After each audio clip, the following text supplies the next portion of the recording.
is not where I typically spend a lot of time in the middle of winter. There's no place to sit. It's cold, and one could make the case that if you spent a lot of time out here, it wouldn't be too healthy. But I spent time today with some clients who are diving into the study of John Maxwell's book, No Limits. And it's all about how we are so much more comfortable defining what we perceive to be off limits rather than what's possible. And how quickly we want to define our world and other people by their limitations. So that made me think. This space, if I think about it right now, it is limited in how functional it is for me right now. But what a tragic mistake to say, oh, wasted space, get rid of it. That would be so short-sighted, because in a couple of months, this is going to be the perfect spot for a long, lazy lunch with my friends. You might think, I would never do that. I would never say that. Because it's a season. It's going to pass. Exactly.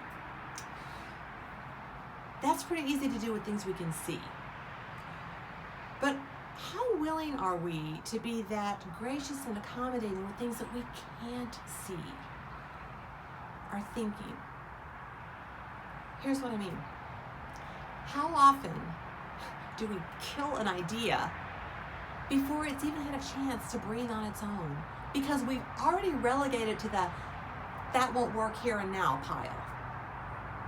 What would happen if we were willing to let it marinate a little bit and consider the possibility that some of our limitations are artificial and that they're going to melt like the snow in the next season?